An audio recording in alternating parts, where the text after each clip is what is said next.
الحمد لله وحده، والصلاة والسلام على من لا نبي بعده ولا رسول بعده ولا معصوم بعده.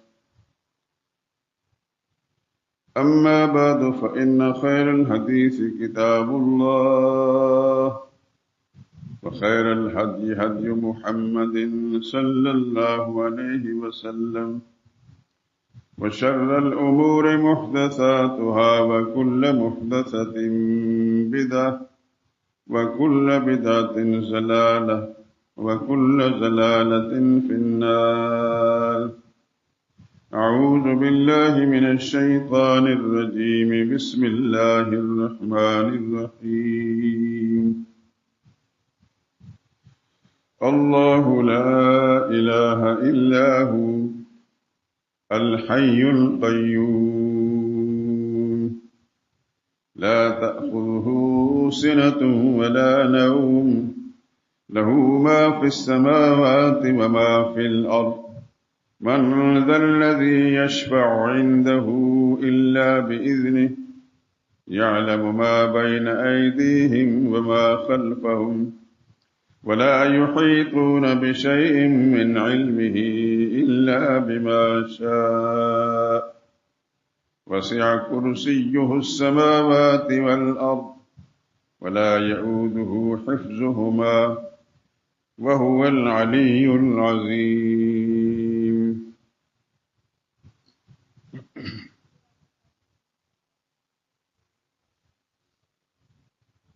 اللہ ہی الہ ہے اور کوئی الہ نہیں، یعنی وہ معبود برحق ہے کہ اس کے سوا کوئی عبادت اور پکار کے لائق نہیں۔ وہ زندہ ہے، ہمیشہ رہنے والا اور سارے جہان کو تھامنے والا۔ اسے نہ اونگ آتی ہے اور نہ نیند۔ جو کچھ آسمانوں میں اور جو کچھ زمین میں ہے سب اسی کا ہے۔ کون ہے کہ اس کی اجازت کے بغیر کسی کی سفارش کر سکے؟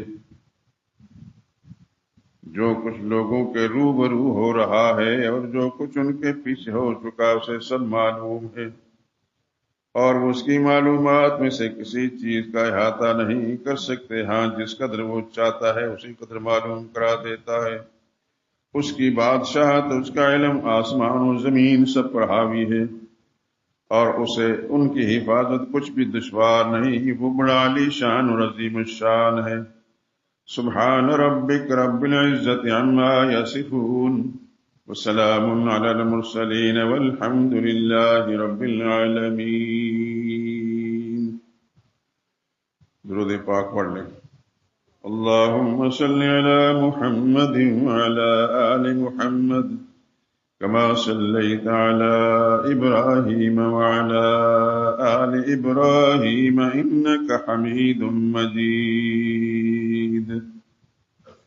اللهم بارك على محمد وعلى آل محمد كما باركت على إبراهيم وعلى آل إبراهيم إنك حميد مجيد۔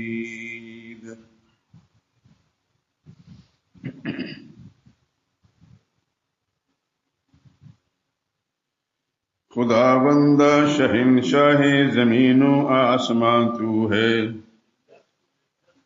خدا بندہ شہنشاہ زمین و آسمان تو ہے شاہد ذرہ ذرہ خالق کون و مکان تو ہے۔ تیرا ہمسر نہیں کوئی، تیرا ثانی نہیں کوئی،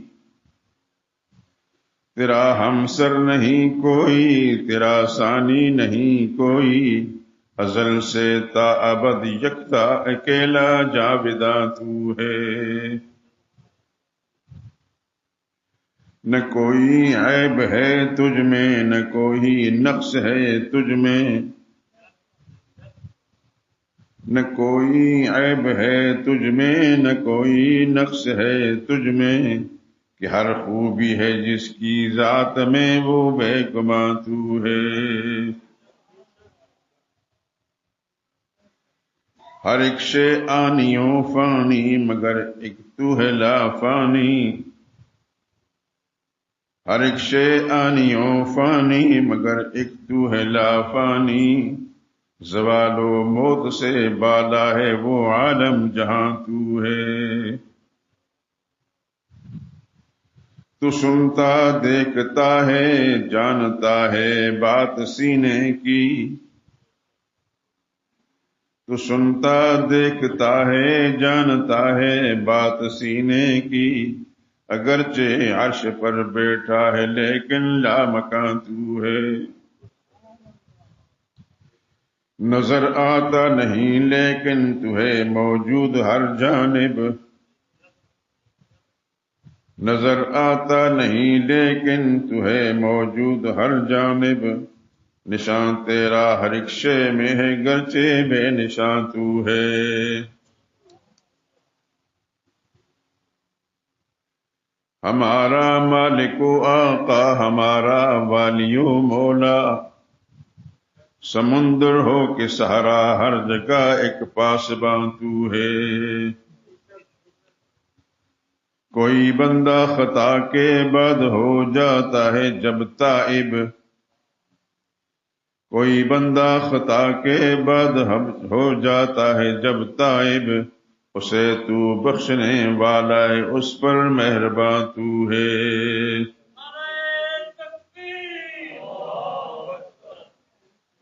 میرے مولا رفیق بے نوا تجھ کو کہاں ڈھونڈے.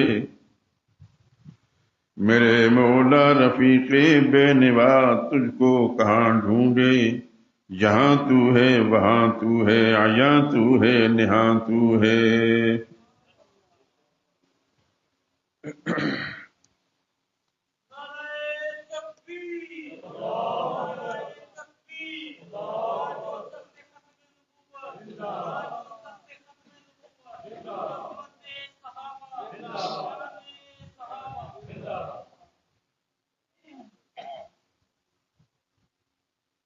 حضرات محترم، کئی ہفتوں سے قرآن حکیم کی سب سے معروف آیت الکرسی جمعے کے بیان سے پہلے تلاوت کی جا رہی ہے، اور بار بار آپ حضرات کی توجہ اس طرف مرجون کرائی گئی کہ قرآن کریم کی سب سے زیادہ اہم، سب سے زیادہ عظیم رتبے والی صورت یہی آیت ہے. نہ ایسی آیت قرآن میں، نہ ایسی آیت تورات میں، نہ زبور میں، نہ انجیل میں، نہ آسمانی کسی اور صحیفے میں جو اللہ کریم نے اس آیت کریمہ کو رتبہ بخشا ہے. سنا چکا ہوں کہ سرور عالم صلی اللہ علیہ وسلم نے مختلف اوقات میں صحابہ کرام کا امتحان لیتے وقت یہ پوچھا کہ قرآن کریم کی سب سے عظیم آیت کون سی ہے، تو صحابہ کرام میں سے اکثر نے یہی جواب دیا کہ آیت الکرسی ہے. اسی لیے میں آپ حضرات کو یہ بھی ساتھ ساتھ ترغیب دیتا رہتا ہوں کہ ہر مسلمان کو آیت الکرسی یاد ہونی چاہیے. ہر وقت جہاں کہیں بھی رہیں، گھر سے نکلیں، گھر کے اندر داخل ہوں، لیٹتے وقت، رات کو سوتے وقت، دن کو آرام کرتے وقت آیت الکرسی کی تلاوت آپ کی زبان پر ہونی چاہیے. شاید آپ کو اس بات کا اندازہ تو نہ ہوگا، لیکن اللہ کریم نے اپنے پاک پیغمبر صلی اللہ علیہ وسلم کے حوالے سے اسی آیت کریمہ کے بارے میں جو کچھ ارشاد فرمایا ہے، اس کے اثرات آپ زندگی کے ہر موڑ پر دیکھیں گے.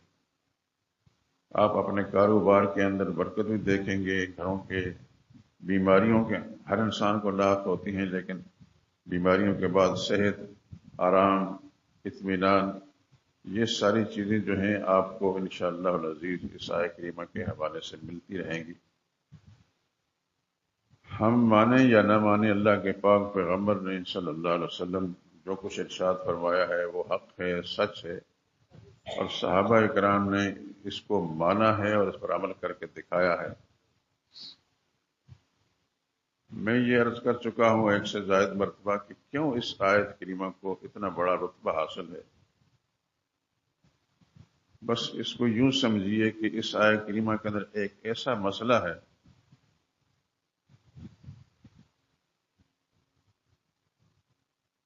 اسلام کے دین کے تمام مسائل میں سے سب سے بڑا اور عظیم مسئلہ، اور یہ وہ مسئلہ ہے جس کے لیے اللہ نے 1,00,000 کئی ہزار انبیاء کرام علیہ الصلوۃ والسلام مبعوث فرمائے اور اس دنیا میں بھیجے، اور اپنے اپنے وقت میں ان انبیاء کرام علیہ الصلوۃ والسلام نے اپنی ڈیوٹی ادا کی۔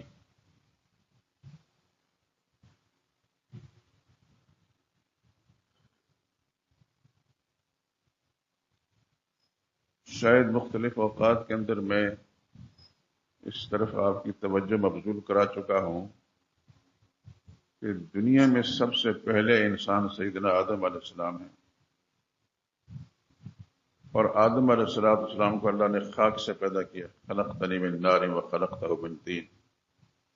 ابلیس بھی کہتا تھا کہ مجھے تو آگ سے بنایا گیا، اس کو مٹی سے بنایا گیا، میں اس کے سامنے سجدہ نہیں کرتا۔ خیر، قرآن کریم کے متعدد مقامات میں آدم علیہ السلام کی تخلیق کے بارے میں خالق کائنات نے نشاندہی فرمائی۔ پھر آدم علیہ السلام کے وجود سے ہی ان کی زوجہ اما حوا کو پیدا کیا، تفصیل میں جانے کی ضرورت نہیں۔ پھر ان دونوں کے ملاپ سے ان کی نسل چلی، اور آج میں اور آپ یا قیامت تک آنے والے جتنے انسان ہیں سب آدم علیہ السلام کی اولاد ہیں۔ قرآن حکیم کے اندر صرف 2 بیٹوں کا ذکر ہے آدم علیہ السلام، چھٹے پارے میں، غالباً چھٹے پارے کا نصف ثانی ہے۔ وَاتْلُ عَلَيْهِمْ نَبَأَ ابْنَيْ آدَمَ بِالْحَقِّ، میرے نبی آدم کے 2 بیٹوں کا ٹھیک ٹھیک حال ان کو سنا دیں۔ اِذْ قَرَّبَا قُرْبَانًا، ان دونوں نے قربانی پیش کی، نیاز پیش کی۔ فَتُقُبِّلَ مِنْ أَحَدِهِمَا، ایک کی قربانی قبول ہو گئی، وَلَمْ يُتَقَبَّلْ مِنَ الْآخَرِ، دوسرے کی نہ ہوئی۔ جس کی قربانی قبول نہ ہوئی اس کو غصہ آیا، اور اس نے اس آدمی کو جو اللہ کے ہاں مقبول تھا کہنے کا لَأَقْتُلَنَّكَ، میں تمہیں مار ڈالوں گا، قتل کر دوں گا۔ اس نے کہا میرا کیا قصور ہے بھائی، قبولیت میرے اللہ کے پاس ہے، اللہ نے قبول کی تو میرا زور تو اللہ کے پاس ہے۔ میں نے اللہ کے حکم مطابق قربانی دی، اللہ نے قبول کر لی، کوئی ادا پسند آئی ہوگی، آپ بھی ذرا اپنی خامیوں کا اصلاح کریں۔ قال انما يتقبل اللہ من المتقین، اللہ متقین سے یہ چیزیں قبول کرتا ہے۔ اور سایہ کہ آپ مجھے قتل کریں گے تو میں تو آپ کو کچھ نہیں کہوں گا، دنیا کا پہلا قتل ہے۔ خیر کس سے مقصد یہ ہے کہ اس نے قتل کر ڈالا، تفصیل میں جانے کی ضرورت نہیں، موضوع سے نکل جاؤں گا میں۔ آدم علیہ السلام کے 2 بیٹوں کا ذکر قرآن کریم کے اندر آتا ہے، باقی ساری نسل میں اور آپ ساری کائنات میں جتنے انسان گزر چکے جو ہیں یا ہوں گے سب آدم علیہ السلام کی اولاد۔ آدم علیہ السلام کے زمانے میں شرک نہیں تھا،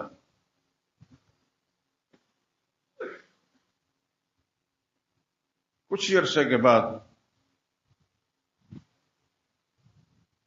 انسانوں میں شرک پیدا ہوا،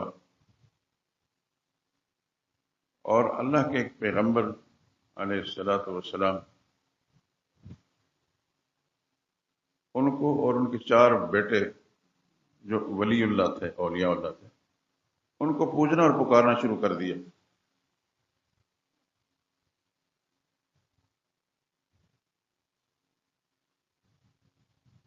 امام بخاری رحم اللہ نے ان کے بارے میں فرمایا اسماء رجال صالحین من قوم نوح، نوح علیہ السلام کی قوم کے یہ نیک لوگ تھے، ان کے نام ہیں۔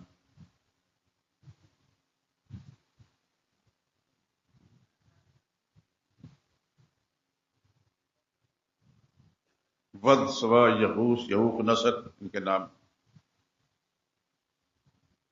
انہی کے بارے میں امام بخاری فرماتے ہیں قوم نوح کے نیک لوگ تھے۔ اور مشرکوں نے کہا لا تذرن آلہتکم، اپنے خداؤں کو نہ چھوڑنا، اپنے حاجت رواؤں کو نہ چھوڑنا، مشکل کشاؤں کو نہ چھوڑنا. ولا تذرن ودن ولا سوان ولا یغوس و یعوق و نصر، خاص طور پر ود، سوا، یغوس، یعوق، نصر کو نہ چھوڑنا. خیر، اللہ کے پاک پیغمبر سیدنا نوح علیہ الصلوۃ والسلام نے اپنی ڈیوٹی ادا کی. جیسے میں آپ کو بار بار متوجہ کر چکا ہوں کہ انبیاء کرام کا مشن ایک تھا. یہ جو بات میں کر رہا ہوں یہ پاگل پن نہیں ہے، وہ مشن انبیاء کرام علیہ الصلوۃ والسلام کی بنیاد پر میں آپ حضرات کی توجہ مبذول کرا رہا ہوں. اور یہ ہماری بھی ڈیوٹی ہے، ہمارے عقیدے کا حصہ ہے. خدا کی بارگاہ میں ہم جائیں گے تو اللہ کے ہاں جواب دہ ہونا پڑے گا. قصہ مختصر، آدم علیہ الصلوۃ والسلام نے جب اپنا کام شروع کیا تو جو لوگ شرک میں مبتلا تھے انہوں نے آدم علیہ السلام کی مخالفت کی، نوح علیہ السلام کی مخالفت کی. نوح علیہ السلام پہلے پیغمبر ہیں جنہیں شرک کے خلاف کام کیا. اور عجیب بات ہے کہ نوح علیہ الصلوۃ والسلام کے اپنا بیٹا وہ بھی مشرکین کا ساتھی تھا. اللہ کی شان دیکھیں، خدا جو چاہے کرتا ہے. قوم کو سمجھایا، نوح علیہ الصلوۃ والسلام نے نہیں مانے بدبخت. قرآن کریم کے اندر سورہ ہود کے اندر دوسری صورتوں کا تذکرہ ہے، اور نوح کے نام سے 29ویں پارے میں 71ویں نمبر کی ایک صورت ہے، اس میں مستقل تذکرہ ہے.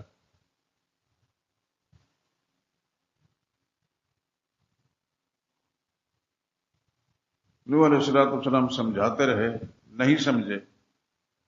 اور آپ جانتے ہیں کہ انبیاء کرام کی مخالفت کے جو انداز ہر زمانے کے مشرکین کا، آج کے زمانے کے جو مشرکین ہیں ہماری طرح ہم انبیاء کا تو ادنا قسم کے نام لیوا ہیں، لیکن آج بھی جو شرک کی بیماری میں مبتلا لوگ ہیں ہماری بھی اسی انداز سے مخالفت کرتے ہیں. حالانکہ ہم ان کو سیدھا راستہ دکھاتے ہیں،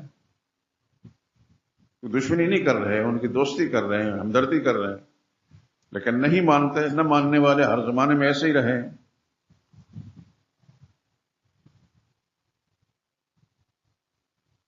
جب نہیں مانا تو اللہ کریم نے نوح علیہ السلام کو فرمایا کہ وصنع الفلک، میں نے فیصلہ کر لیا ان سب کو غرق کرنے کا.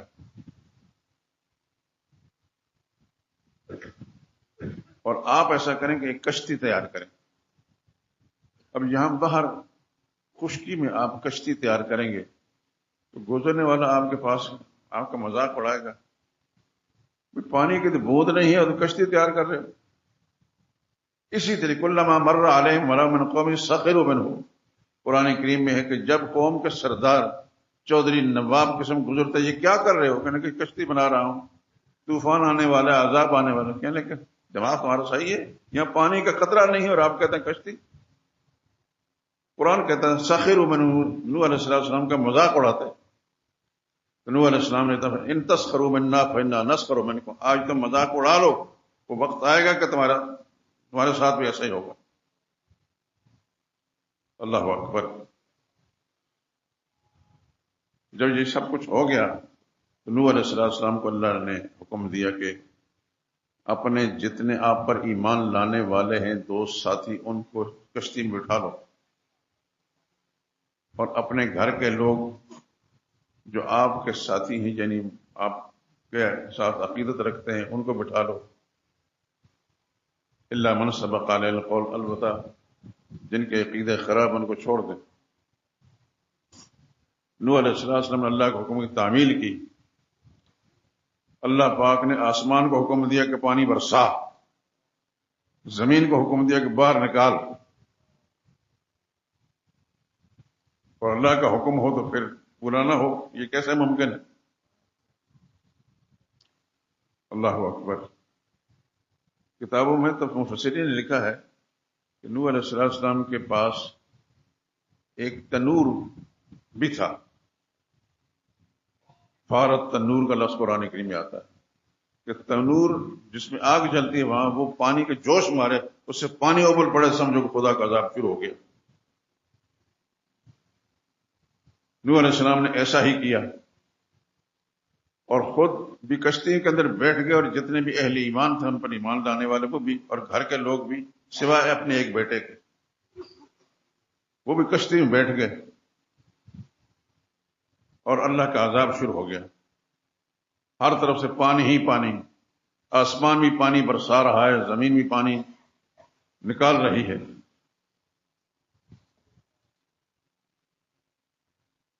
خدا کے پیغمبر کو معلوم تھا کہ یہ خدا کا عذاب ہے، یہ روایتی بارش نہیں۔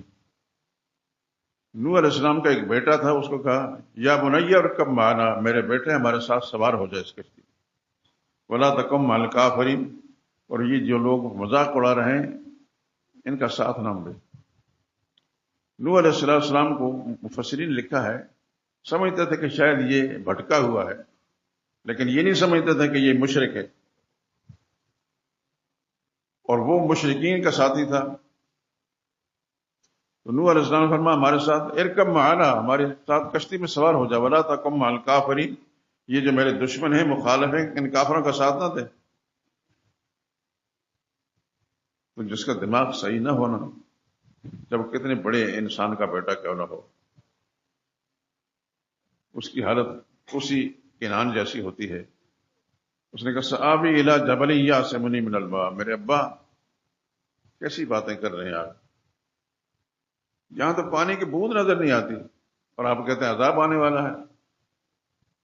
اور فرض کرو آپ کے کہنے کے مطابق عذاب آ ہی گیا، سیلاب آ ہی گیا، تو وہ جو سامنے پہاڑ ہے اتنے اونچا، وہاں تک تو پانی نہیں پہنچ سکتا۔ سآوی الی جبل، میں پہاڑ پر چڑھ جاؤں گا، یعصمنی من الماء، اس پانی سے، اس عذاب سے جو آپ جس کی نشاندہی کر کے ڈرا رہے ہیں، اسے ہمیں بچا لے گا۔ نوح علیہ السلام نے فرمایا بیٹا لا عاصم اليوم من امر اللہ، آج خدا کا عذاب ہے، یہ روایتی بارش نہیں ہے، اللہ کے عذاب سے کوئی بچانے والا نہیں۔ یہ باپ بیٹے کے درمیان گفتگو ہو رہی تھی، قرآن کہتا ہے وحال بینہما الموج، بس ایک پانی کی لہر آئی، فکان من المغرقین، نوح علیہ السلام کا بیٹا غرق ہو گیا مشرکین کے ساتھ۔ اللہ اکبر۔ یاد رکھیں ایک بات، میں ہوں یا آپ یا دنیا کا کوئی انسان، ہماری رشتہ داریاں کام نہیں آئیں گی۔ اللہ کے قرآن کے مطابق انبیاء کرام علیہ السلام نے جیسے تعلیم دی اس کے مطابق ہم رہیں گے یا ہمارے عزیز تو فائدہ ہوگا، نہیں تو نہیں۔ ادھر خدا کے پیغمبر کا عظیم پیغمبر ہے، اس کا بیٹا ہے، اور وہ باپ کے ساتھ گفتگو کر ہی رہا ہے، اور اس کی زبان سے قرآن کریم میں کہیں ایسی بات نہیں نکلی کہ کہا کہ میں اللہ کو واحد لا شریک نہیں مانتا، ایسا نہیں۔ بس اس نے کہا کہ ابا جان آپ ڈرا رہے ہیں، لیکن مجھے امید نہیں کہ ایسا ہوگا، عذاب آئے گا، سیلاب آئے گا۔ باتیں ہو رہی تھیں، وہ غرق ہو گیا، ڈوب گیا۔ اللہ کے ہاں رشتہ داریاں کام نہیں آتی۔ اور نوح علیہ السلام وہ پیغمبر ہے جس نے 950 برس تک خدا کی توحید کا کام کیا۔ اس بات کو ذہن نشین فرما لیں آپ، جمعے کا بیان نہیں تھا، اور پھر قرآن کریم سے ہی معلوم ہوتا ہے رب انی دعوت قومی لیلا و نہارا۔ نوح علیہ السلام اللہ کی بارگاہ میں فرماتے میرے داتا، میرے مولا، میں نے اپنی قوم کو دعوت دی، راتوں کو بھی اور دن کو بھی دی۔ ثم انی دعوتہم جہارا، اونچی اونچی آواز سے بھی ان کو پکارا اور آہستہ سے بھی میں نے پکارا، لیکن کسی نے میری بات نہیں مانی۔ 950 سال خدا کا پیغمبر محنت کرتا۔ اس بات کی طرف ذرا تھوڑی سی اپنے توجہ کو مبذول کرائیں آپ کہ نوح علیہ السلام نے کوئی مسئلہ بیان نہیں کیا سوائے اللہ کی توحید کے۔ اس بات کو ذہن نشین فرما لیں اور اس مسئلے کی اہمیت کو ذہن میں بٹھا لیں، یہ مسئلہ کتنا اہم ہے۔ اللہ کا ایک پیغمبر 950 سال تک محنت کی، لگتا ہے کہ نوح علیہ السلام کی عمر اس سے زیادہ تھی، 1000 سال یہ سے اوپر ہو گئے، لیکن 950 سال تک انہوں نے خدا کے دین کی توحید کی دعوت دی. تو قرآن کہتا ہے نوح علیہ السلام کا بیان، فلم یزدہم دعائی الا فرارا، یا اللہ میں نے راتوں کو بھی ان کو دعوت دی، دنوں کو بھی دعوت دی، مجمع میں جا کر بھی دعوت دی، آہستہ آہستہ کر کے تنہائیوں کے اندر میں ان کو پکارا، سب کے سب بگڑے ہی رہے. اللہ پاک نے فرمایا بس آپ نے اپنا کام کر دیا، اب یہ نہیں مانیں گے، اب میں نے فیصلہ کر لیا ہے. اور فیصلہ وہی جیسا میں نے آپ کا عرض کیا کہ آپ کشتی تیار کریں اور کشتی میں وقت بیٹھیں، اپنے دوست احباب کو، اپنے عزیزوں کو جو خاص طور پر آپ کے عقیدے کے ہیں ان کو بٹھائیں، پھر انتظار کریں، اور پھر خدا کا عذاب آیا اور سارے کا پکانا میں لوگ رکھیں، سب کے سب غرق ہو گئے. خدا کا یہ قانون ازلی اور ابدی ہے، یاد رکھیں میرے دوستو، اللہ کا یہ اٹل قانون ہے. وہ پھر نہ کسی پیغمبر کو چھوڑتا، پیغمبر کے رشتہ داروں کو چھوڑتا ہے، اور نہ ہی دنیا کے بڑے بڑے سرمایہ داروں کو چھوڑتا ہے. نوح علیہ السلام کا بیٹا جو ان کی آنکھوں کے سامنے غرق ہوا تو پدری شفقت نے جوش مارا، رب ان ابنی من اہلی. سبحان اللہ، پیغمبر پر قربان جائیں. میرے اللہ، میرا بیٹا تو میرے گھرانے کا فرد تھا. وَإِنَّ وَعْدَكَ الْحَقُّ، تیرا وعدہ تھا کہ تجھے بچاؤں گا، تیرے گھرانے کو بچاؤں گا. اللہ نے فوراً فرمایا یا نوح انہ لیس من اہلک. باپ کو خدا نے نبوت سے نوازا ہے، پیغمبر ہے، لیکن بیٹے نے پیغمبر کی بات کو نہیں مانا. اللہ پاک نے ذرہ برابر بھی اس بات کا لحاظ نہیں رکھا کہ چلو نبی کا بیٹا نظر انداز کر دیتے ہیں.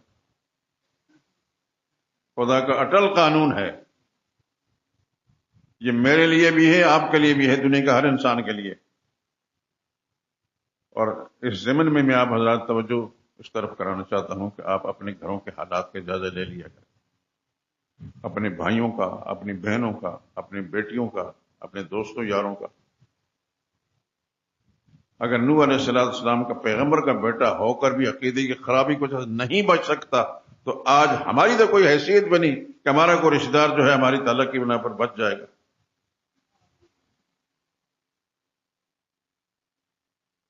نوح علیہ السلام نے بارگاہ الہی میں التجا کی، رب ان ابنی من اہلی، میرے اللہ، میرے داتا، میرا بیٹا تو میرے گھرانے کا فرد. جواب کیا آیا؟ یا نوح انہ لیس من اہلک. اے نوح، آپ کہتے ہیں یہ آپ کا بیٹا آپ کے گھرانے کا فرد تھا یا آپ کا اپنا تھا؟ نہیں، انہ لیس من اہلک، آپ کا اپنا نہیں تھا. انہ عمل غیر صالح، اس کا عقیدہ اور اس کے عمل خراب تھے. فلا تسألنی، مت سوال کر مجھ سے. اللہ اکبر، اللہ اکبر. اللہ تیری شان استغنا پر قربان جائیں. تو کسی کا پابند نہیں ہے، کسی کا محتاج نہیں ہے. تو جو چاہتا ہے اپنی مرضی سے کرتا ہے، کسی کی مرضی پر نہیں کرتا.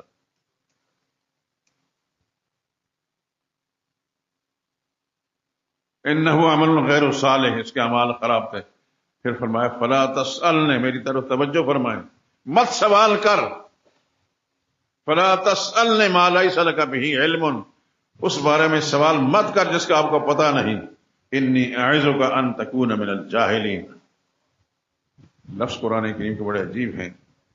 میں تمہیں نصیحت کرتا ہوں، کسی بزرگ نے ترجمہ بڑا خوبصورت کیا ہے کہ تو جذبات سے مغلوب ہونے والوں میں سے نہ ہو.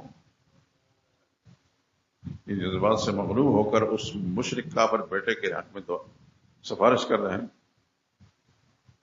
پیغمبر کو جب یہ معلوم ہوا کہ بارگاہ الہی میں یہ انداز پسند نہیں آیا تو اللہ کے نبی ہاتھ جوڑ کر کہنے لگے یا اللہ، میں پناہ مانگتا ہوں، میں اس بات سے پناہ مانگتا ہوں جو سوال کر چکا ہوں.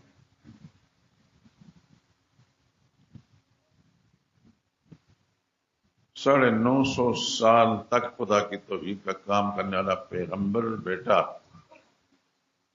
اس کا بیٹا نہیں بچا. اللہ چاہتے تو تھوڑا سا لحاظ کر دیتے، اللہ لحاظ نہیں کرتے. نہ نوح علیہ السلام کے بیٹے کا لحاظ کیا، نہ ابراہیم علیہ السلام کے باپ کا لحاظ کیا. نہ محمد مصطفیٰ صلی اللہ علیہ وسلم کے چچاؤں کا لحاظ کیا. وہ خود مختار ہے، مرضی کا مالک ہے، اپنی مرضی، اس کی مرضی چلتی ہے جہاں ویسا ہی کرتا ہے، وہ کسی کا پابند نہیں ہے. اور یہ عقیدہ آپ سب دوست اپنے ذہن میں پوری طرح بٹھا لیں. اللہ اپنی مرضی کا مالک ہے، اللہ کسی کی مرضی پر نہیں چلتا، وہ اپنی مرضی سے فیصلے کرتا ہے، سزا دے یا جزا دے فیصلے اپنی مرضی سے کرتا ہے. لیکن یہ بھی یاد رکھیں کہ دین کا سب سے بڑا مسئلہ، سب سے اہم مسئلہ، سب سے بنیادی مسئلہ جس پر نجات کا، آخرت کی نجات کا دار و مدار ہے، وہ یہی ایک مسئلہ ہے بس. کسی مولوی کو، کسی پیر کو سمجھ آئے یا نہ آئے، خدا کسی مولوی پیر کا پابند نہیں ہے اس کو کیا پسند ہے اور کیا پسند نہیں. میرے اور آپ کے زمانے میں بہت سارے مولوی میری طرح کی شکلوں والے یہ مسئلہ صحیح نہیں بیان کرتے، اور پیر جو گدی نشین ہے ان کا تو حال بڑا عجیب سا ہے. انہوں نے گدیاں آباد کی ہوئی ہیں، چندوں سے، نذرانوں سے، شکرانوں سے، بہت کچھ دنیا کا مال مل رہا ہے، لیکن نہیں، خدا کی پکڑ سے بچ نہیں سکتا وہ آدمی جس کا عقیدہ ٹھیک نہیں ہے، جو قوم کا رہنما اور مقتدا بنا بیٹھا ہے لیکن ان کو صحیح مسئلہ نہیں بتاتا، خدا کی پکڑ سے بچ نہیں سکتا. یہ تو نوح علیہ السلام کا حال میں نے مختصر سے آپ کے ذرا بیان کر دیا. آپ اپنے آقا حضرت محمد مصطفیٰ صلی اللہ علیہ وسلم کا حال دیکھیں. ان سے بڑا پیغمبر کوئی نہیں، ان سے بڑی شان والا نبی اللہ نے بھیجا ہی کوئی نہیں، لیکن ان کے اپنے خاندان کے کچھ لوگ جو ہیں انہوں نے ایمان نہیں لائے.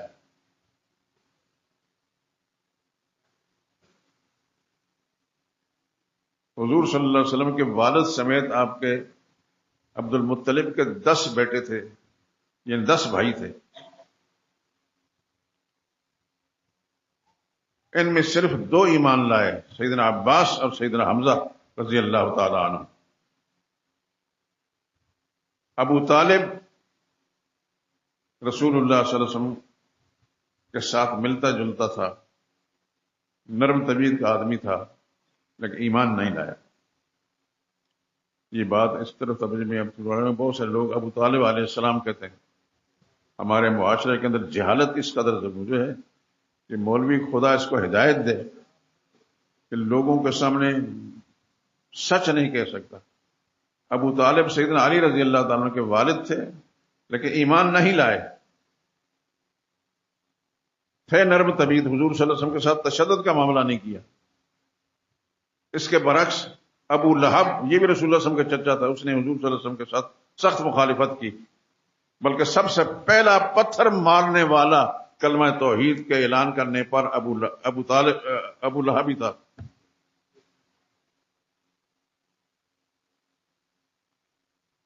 اللہ نے معاف نہیں کیا ان کو. اور یہ میں اس سے پہلے بھی جمعوں کے اندر توجہ آپ حضرات مبذول کرا چکا ہوں کہ جب ابو طالب کی موت کا وقت آیا تو جس جگہ وہ موجود تھے اس وقت ان کے ساتھ ابو جہل بھی تھا اور ان کا ایک بھانجا وہ بھی مشرک تھا. نبی کریم صلی اللہ علیہ وسلم اس کے پاس تشریف لے گئے کہ چچا جان اب بھی وقت ہے، کلمہ پڑھ لیں، اللہ کی توحید قبول کر لیں، میں خدا کی بارگاہ میں حجت بن جاؤں گا، سفارش کروں گا.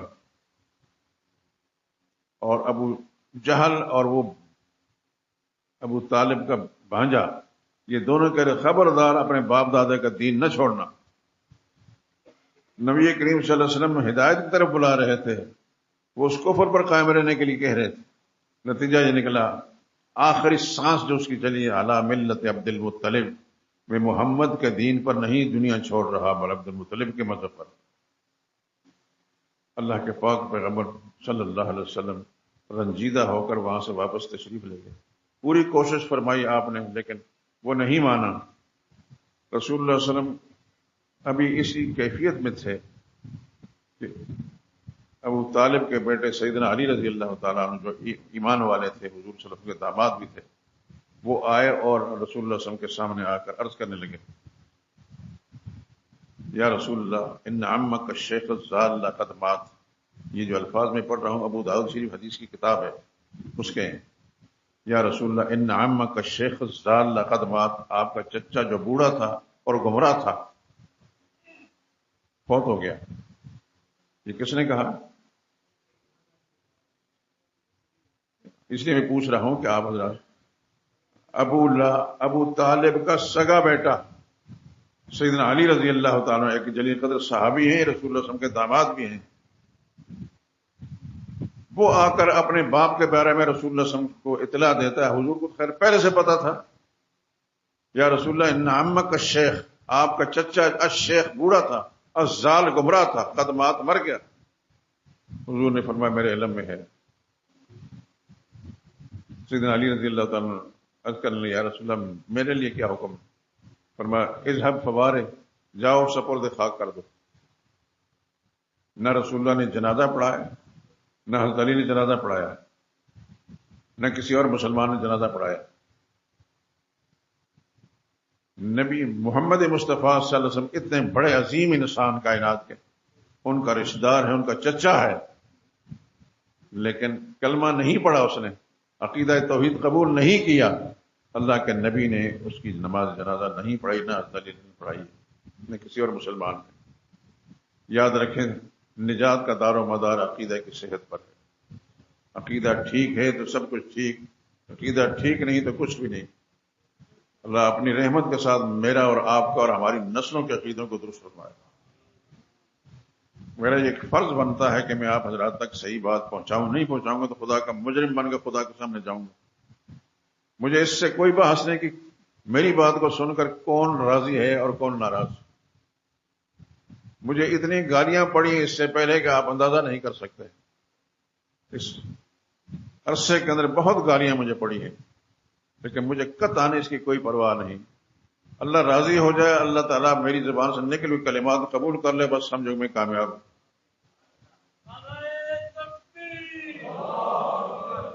آپ حضرات سے میری جو معروضات ہیں، آپ کا میں شکر گزار ہوں کہ آپ یہاں تشریف لائے. اللہ آپ کو سلامت رکھے، لمبی زندگی دے، اور آپ کی نسلوں کو بھی ہدایت پر قائم رکھے. آپ سے درخواست یہی ہے کہ میں جو معروضات پیش کر رہا ہوں، میں اگر اپنی طرف سے کہوں گا تو خدا کا مجرم ہوں، اور اللہ کی پکڑ سے آپ مجھے نہیں بچا سکیں گے. اگر میں بات صحیح کہتا ہوں اور صحیح کہتا ہوں تو پھر آپ حضرات کا فرض یہ بنتا ہے کہ ان کو مان لیں. انشاءاللہ العزیز ہم سب نے خدا کے سامنے جانا ہے، آگے پیچھے ہم نے جانا ہے. انشاءاللہ العزیز وہاں جا کر پتہ چلے گا کہ وہ جو مسجد کے ممبر پر بیٹھنے والا امام تھا، وہ جو بات کہتا تھا ٹھیک کہتا تھا کہ نہیں کہتا تھا. اگر میری بات ٹھیک ہوئی تو انشاءاللہ ماننے والے بھی کامیاب، تو میں بھی کامیاب. اور یہ بات میری اپنی نہیں، میرے باپ دادا کا نہیں، خدا کا قانون ہے. خدا کے انبیاء علیہ الصلوۃ والسلام 1,24,000 جو دنیا میں تشریف لائے، انہوں سب نے یہی کام کیا. میں پچھلے جمعے کے اندر بار بار ایک چیز طرف توجہ مبذول کرا چکا ہوں. قرآن کریم کے اندر بہت سے انبیاء کا تذکرہ ہے، جیسے ہم نے ابھی ذکر کیا نوح علیہ السلام کا. نوح علیہ السلام کے نام پر مستقل سورت بھی ہے اور دوسری سورتوں کے اندر تذکرہ بھی ہے. لیکن کہیں قرآن کریم کی تلاوت کے دوران آپ نے یہ پڑھا کہ نوح علیہ السلام کے زمانے کی آپ کی شریعت کی عبادتیں کیا تھیں؟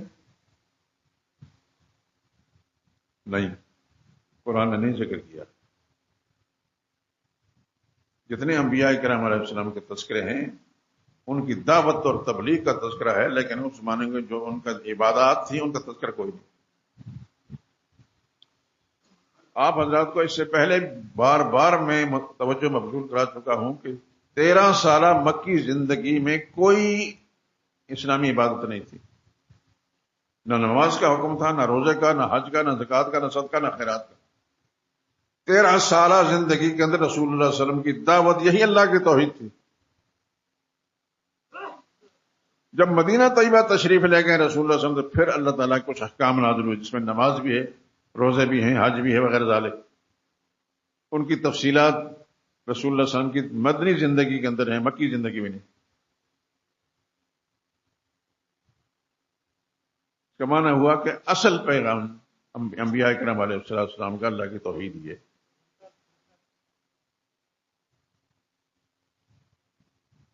یہی ذریعہ نجات ہے، یہی ذریعہ نجات ہے میرے لیے بھی اور آپ کے لیے اور ہر مسلمان کے لیے.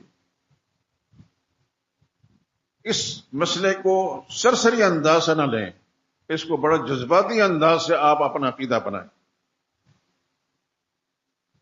دل و دماغ میں اس کو بٹھا کر جب بھی آپ بات کریں کسی دوست سے، کسی عزیز سے، تو پھر واضح الفاظ کے اندر کہیں، واضح الفاظ کے اندر کہ میری اور آپ کی نجات جو ہے اس عقیدے کی صحت پر ہے. قرآن حکیم نے تو ماں باپ کے بارے میں فرمایا بھائی جاہدا کا اعلان تو شرک بھی، تمہارے ماں باپ اگر تمہیں مجبور کر کے شرک کر فلا تو ہما ان کی بات نہیں ماننی، وہ صاحب ما فی دنیا معروف، دنیاوی زندگی کے لحاظ سے ان کے ساتھ حسن سلوک کریں، لیکن عقیدہ کے اعتبار سے ماں باپ کی بات نہیں مانی، اس وجہ سے وہ ان کا عقیدہ خراب ہے اور تمہیں خراب عقیدہ پر چلانا چاہتے ان کی بات نہیں مانی.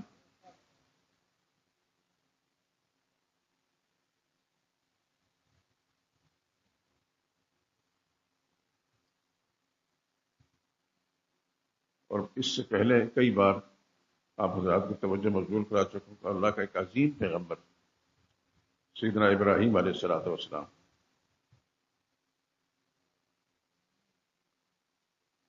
حضور صلی اللہ علیہ وسلم نے ابراہیم علیہ السلام کو اپنے دادا قرار دیا، اور اندا و جدی ابراہیم میں اپنے دادا ابراہیم کی دعاؤں کا نتیجہ ہو. وہ کس طرح؟ جب بیت اللہ کی تعمیر باپ بیٹے نے حضرت ابراہیم علیہ السلام اسماعیل علیہ السلام نے کی، قرآن کریم کے پہلے پارے میں آپ ہی نہیں پڑھے، تو پھر اللہ سے دعا ربنا تقبل منا، یا اللہ ہمارے اس عمل کو قبول فرما لے، انک انت السمیع العلیم، سننے جاننے والا تو ہے. ربنا وابعث فیہم رسولا منہم، یا اللہ اس شہر کے رہنے والوں کے اندر ایک رسول بھیج. وہ جو حضور ابراہیم علیہ السلام نے دعا مانگی تھی رسول کی، حضور صلی اللہ علیہ وسلم کی بعثت اسی مکہ شہر کے اندر، حضور نے فرمایا میں جو اللہ پاک نے مجھے جو بھیجا ہے میرے دادا ابراہیم علیہ السلام کی دعاؤں کے نتیجے میں بھیجا ہے.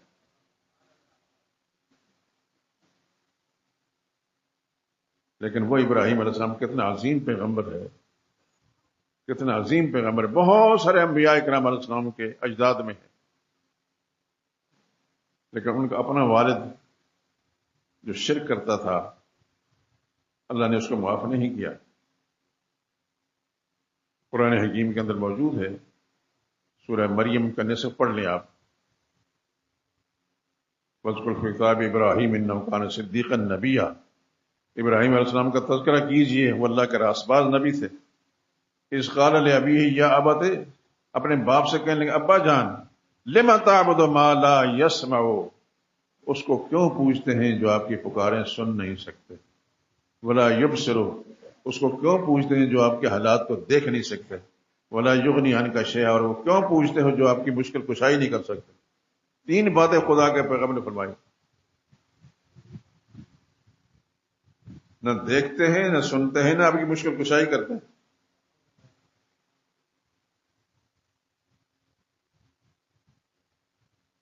اور بالآخر اس نے جب بات نہیں مانی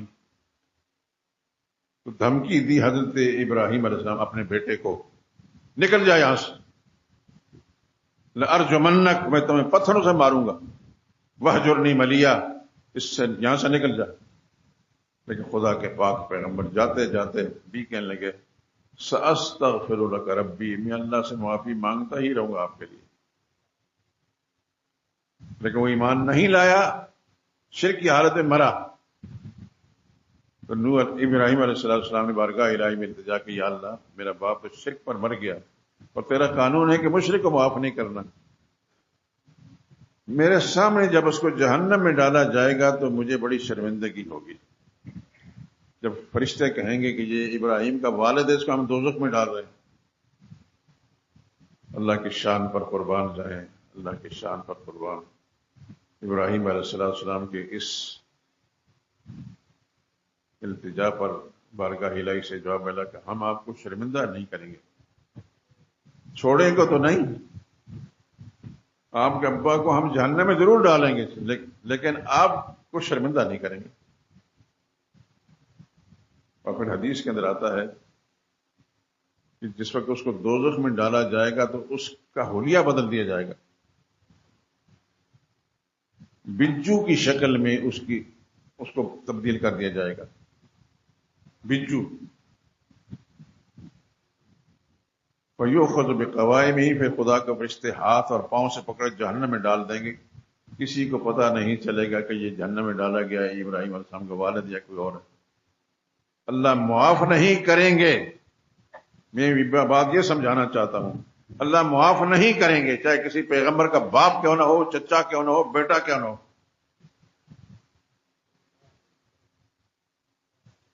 یہ جو ساری چیزیں قرآن اور حدیث کے اندر ہیں ہمارے سمجھانے کے لیے ہیں کہ ہم اپنے عقیدے ٹھیک کریں. میرے دوستو، مجھے اللہ کی رحمت سے امید ہے کہ آپ حضرات جان چپ کر کے خاموش ہو کر بیٹھے ہوئے ہیں.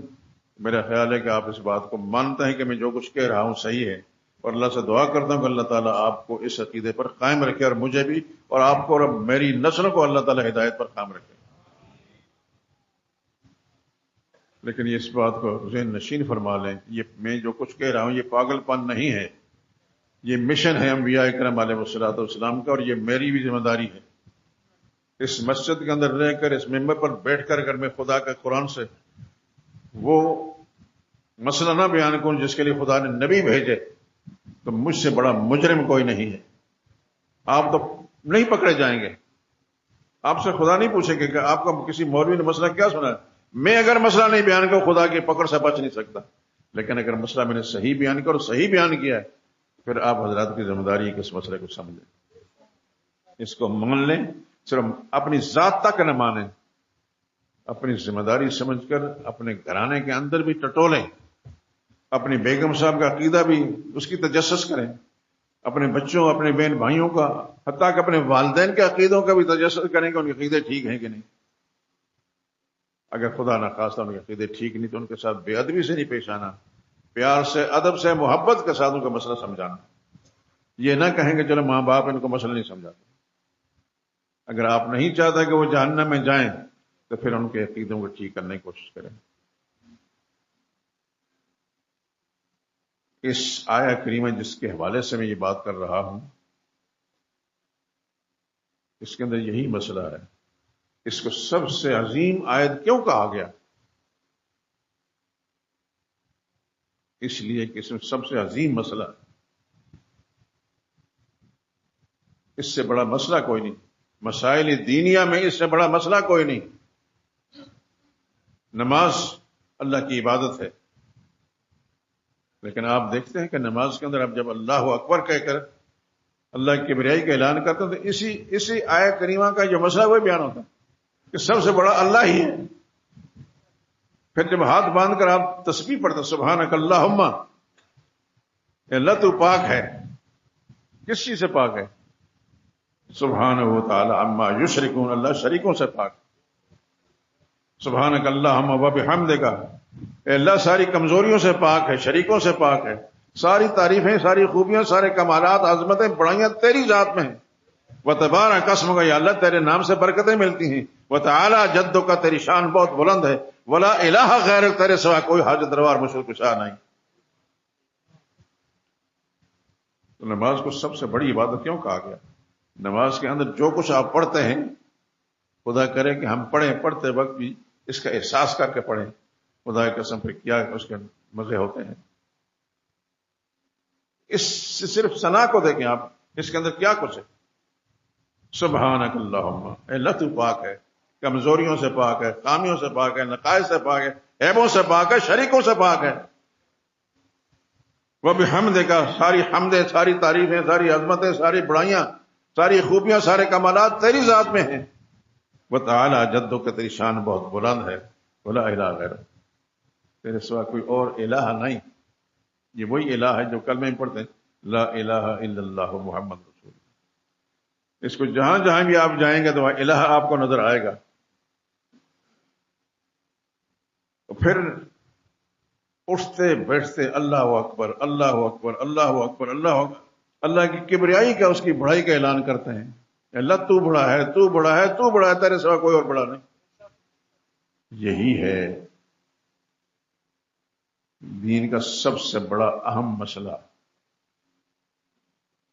جس کے لیے 1,00,000 کئی ہزار انبیاء کرام علیہ السلام مبعوث ہوئے، انہوں نے کام کیا، جس کے لیے انبیاء کرام نے ماریں کھائیں. نبی کریم صلی اللہ علیہ وسلم کو مکی زندگی کے اندر مارا گیا، سین کعبہ میں مارا گیا، جس کے لیے رسول اللہ صلی اللہ علیہ وسلم کا مکہ معظمہ چھوڑنا پڑا.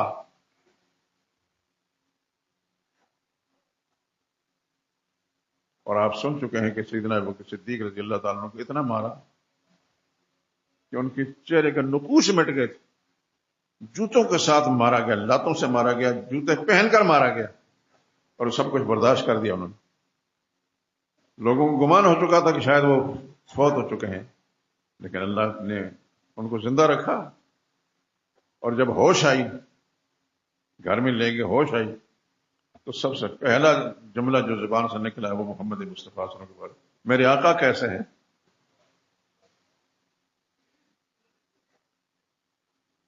تو کسی رشتہ داروں میں سے جو بدعقیدہ تھے، انہوں نے کہا انہی کی وجہ سے تو آپ کے ساتھ یہ سلوک ہوا، پھر یاد کر رہے ہیں ان کو. انہوں نے کہا کچھ کھا پی لیں. کہنے کا نہیں کھاؤں گا جب تک میں نے اپنے آقا کو دیکھنا. سبحان اللہ، سبحان اللہ، کیا ایمان تھا بکر صدیق کا. اللہ سے دعا کریں اللہ تعالیٰ بکر صدیق جیسا ایمان نصیب فرمائے،